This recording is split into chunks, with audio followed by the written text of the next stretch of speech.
Nossa saudação aos confrades redentoristas, às religiosas, seminaristas, mas especialmente a vocês, romeiros, devotos de Nossa Senhora Aparecida. Nós aqui formamos o povo vocacional, povo de Deus, povo ao qual Deus sempre confia uma missão que nós recebemos como graça aqui na casa de Maria, na casa de Nossa Senhora.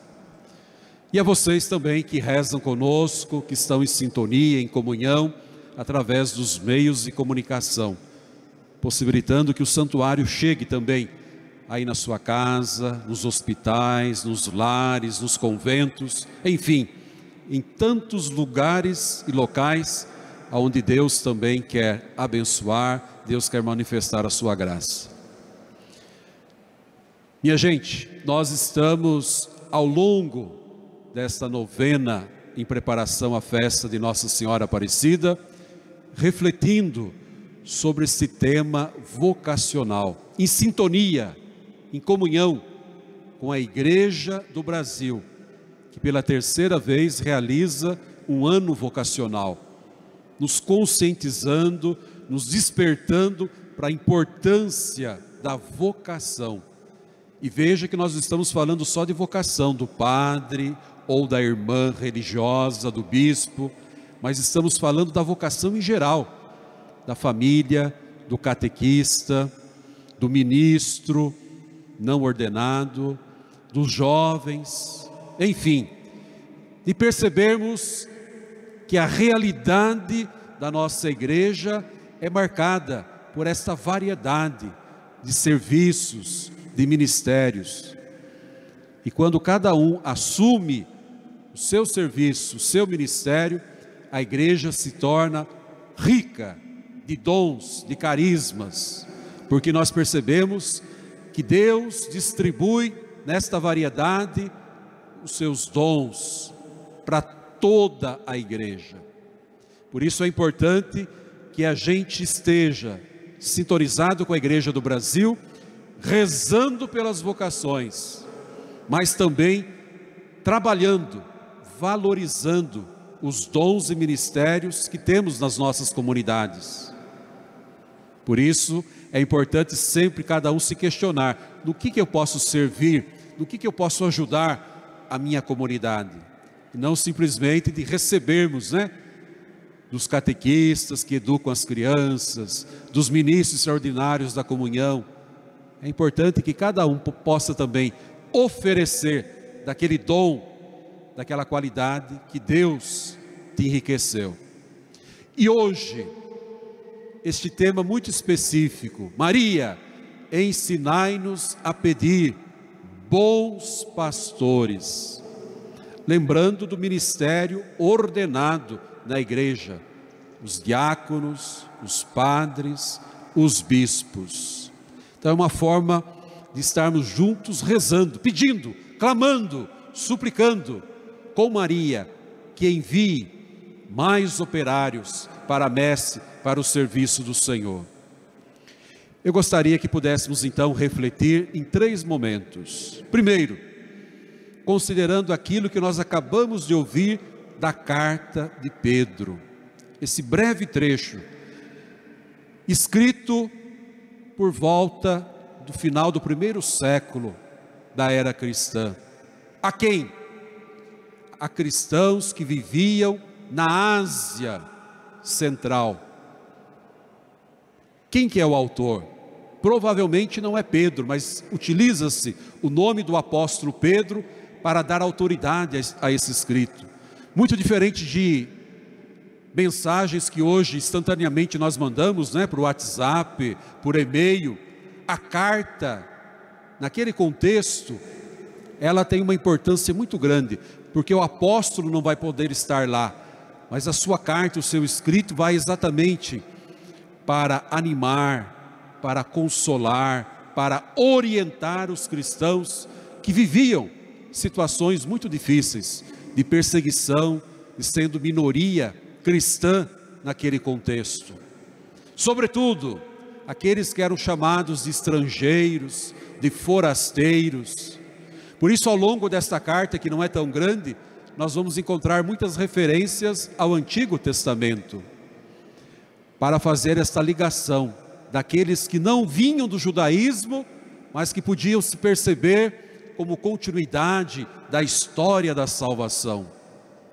Mas nesse trecho específico que nós acabamos de ouvir, aí está falando dos anciãos, dos presbíteros. É óbvio que a gente não vai poder imaginar a igreja no primeiro século organizada como nós temos hoje, não é verdade? O Papa, cardeais, bispos. A igreja estava começando a se organizar, mas todos se sentiam responsáveis por aquela comunidade de fé que se formava em torno da pessoa, da palavra de Jesus comunicada pelos apóstolos e por seus sucessores.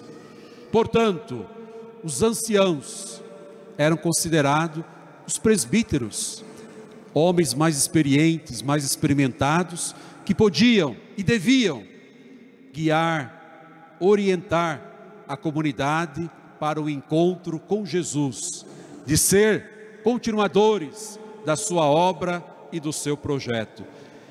3 ideias importantes aparecem nesse pequeno trecho, como recomendação aos anciãos, aos presbíteros. Primeiro, fazer de bom grado o serviço que deveriam fazer, e não contra a vontade. Como isso é importante, né?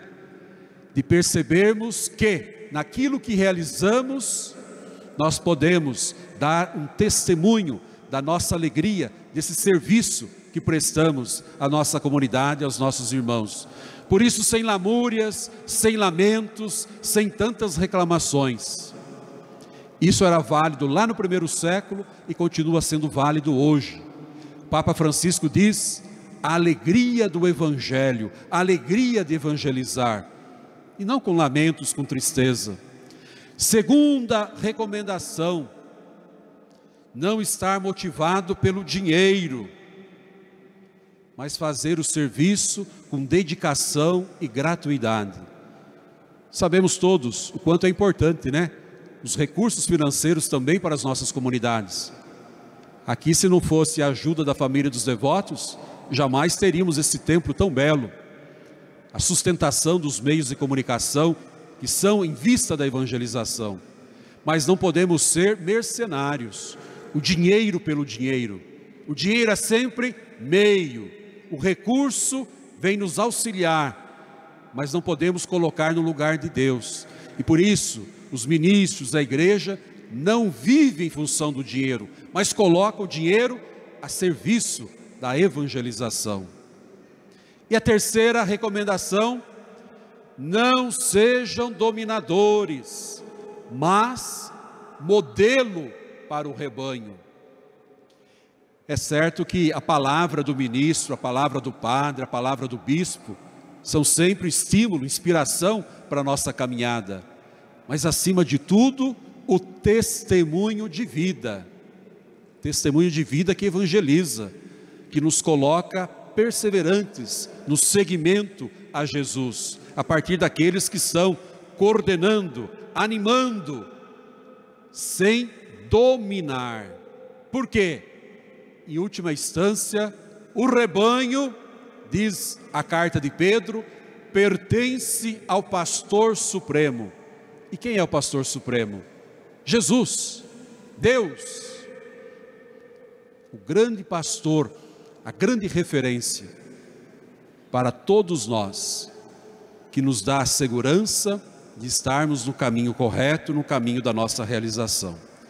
Por isso, a gente poderia dizer que a mensagem central dessa palavra de Deus, dessas recomendações aos anciãos, aos presbíteros, é esta: de que possamos permanecer firmes, que sejamos perseverantes, que tenhamos esperança, para além de todas as dificuldades, porque quem nos orienta é sempre Deus, obviamente utilizando de mediações dos ministros que vão também caminhando conosco, nos orientando, nos ajudando nesse encontro, nessa acolhida à palavra de Jesus. E chegamos ao segundo momento. Não basta a gente ficar olhando como era lá no primeiro século, mas hoje, século 21, olhemos o nosso contexto socioeclesial, de sociedade, de igreja. Como que nós estamos? Qual é a nossa situação? A gente poderia dizer que vivemos num ambiente marcado pela diversidade cultural e religiosa. Isso não é muito diferente do primeiro século. Lá também não predominava o cristianismo. Eles eram minoria. No Brasil, os cristãos são maioria, mas numa diversidade muito grande. Quantas igrejas, quantas comunidades de fé. O que é importante? Que a gente viva com coerência a nossa fé, que a gente se sinta interpelado a evangelizar constantemente. Não por um mero de maneira prosélita, causando e provocando proselitismo, mas sensibilizando, despertando o gosto, o amor às coisas de Deus, a partir da nossa convicção de fé. Então a gente não precisa excluir, marginalizar quem não comunga, quem não pertence ao nosso grupo. Que a gente saiba respeitar, que a gente saiba testemunhar a nossa fé. Por outro lado, nós sabemos que existe sim uma hostilidade, às vezes até uma agressividade à Igreja Católica. Quem imaginaria que no século 21 fosse existir uma associação dos ateus, que combatem os símbolos cristãos, que combate a religião cristã? Mas existe. Quantas leis que são promulgadas, que são defendidas no nosso país, que não tem nada de cristã. Isso é uma forma de agredir os valores que para nós são importantes. Além disso, vivemos na sociedade, e isso também incide dentro da vida da igreja, uma grande polarização. De um lado, os que são bons, e do outro, os que são maus. Enquanto o Evangelho nos ensina diferente, né? Vamos deixar crescer o joio e o trigo. As coisas são muito misturadas. Não podemos nos julgar os melhores e os outros os piores. Quanta divisão dentro da sociedade por causa da política. E às vezes também dentro da igreja, por causa daqueles que são taxados de conservadores, outros de progressistas. Minha gente, se não formos atentos a isso, nós estaremos nos distanciando daquilo que Jesus pensou para a sua igreja. Uma das características da igreja de Jesus é de ser una. A igreja unida, a igreja que vive a koinonia, a comunhão. A divisão, a separação é sempre um contra-testemunho. É um sinal de que estamos distante daquilo que Jesus pensou para a sua igreja, una, santa, católica e apostólica.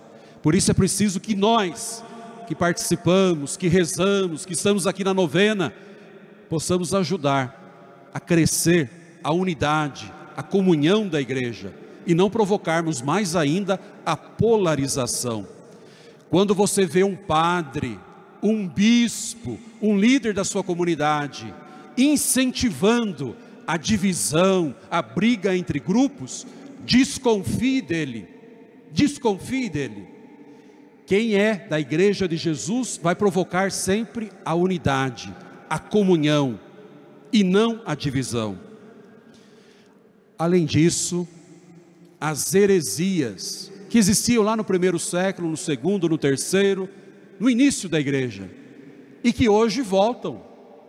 Nós vivemos tempos de novas heresias, infelizmente, e o Papa Francisco tem nos alertado sobre isso. O neopelagianismo, outras tantas heresias que surgem. Quando a gente, por exemplo, quer visualizar apenas o Jesus glorioso, o Jesus triunfal, e nos esquecemos do Jesus humano, histórico, aquele que pisou a nossa terra. Então nós não podemos criar essa divisão de vermos simplesmente meia verdade. A fé precisa ser uma experiência integral, humana e divina, das coisas do céu, mas também com as coisas da terra. E o terceiro e último momento que gostaria de refletir: quais critérios então que nós devemos ter e a quem nós devemos seguir neste mundo marcado então por tanta confusão, por tantas vozes, por tantas orientações? Nós temos um consolo, nós católicos cristãos. Nós temos um ponto visível desta unidade que não vai permitir a divisão, a fragmentação da igreja. Quem que é? O Papa Francisco, que está no século 21, conclamando, animando a igreja para que seja missionária, para que seja uma igreja em saída, para que seja pertinente para os dias atuais. Nós somos privilegiados pelo Papa que nós temos, homem de Deus, orientando, com 86 anos, caminhando com a igreja, provocando uma igreja mais sinodal, uma igreja que seja de fato antenada com os nossos tempos, e não lá, voltada simplesmente para o passado, mas que busque dar resposta para o presente, para o hoje da nossa história. Qual outro critério importante? Quem de fato se coloca a serviço dos irmãos e irmãs, uma igreja diaconal, uma igreja que vive a caridade, porque essa é a igreja de Jesus. Esse é o sentido de existir da igreja. Ela não existe para si mesma, mas é um instrumento, um sacramento de salvação a serviço dos nossos irmãos e irmãs. Por isso, nós ouvimos esse pequeno trecho da carta de Pedro, que continuaria no versículo 5, e aparece uma qualidade, uma virtude, que talvez seja também para nós uma segurança, de reconhecermos na igreja nossa, nos nossos ministros, essa qualidade. Diz assim a carta de Pedro no capítulo 5, versículo 5: todos vocês revistam-se de humildade no relacionamento mútuo, porque Deus resiste aos soberbos, mas dá a graça aos humildes. Humildade para aprendermos uns com os outros, humildade no serviço, no ministério que realizamos, como diáconos, como padres, como bispos. Por quê? Se nós formos autossuficientes, seremos nós que estaremos falando e não Deus através de nós. Quando nos reconhecemos pequenos, humildes, como Maria, nós permitimos que Deus fale através de nós. Nós permitimos que Deus se manifeste através de nós, porque os ministros nada mais são do que instrumentos de Deus para o mundo e para a edificação do reino no nosso meio. Por isso, mais do que dizer, Maria, ajudai-nos a pedir bons pastores, nesta tarde, aqui na novena, no 6º dia, nós dizemos, Maria, ajudai-nos a termos e a sermos bons pastores para o povo de Deus. Assim seja. Amém. Amém. Depois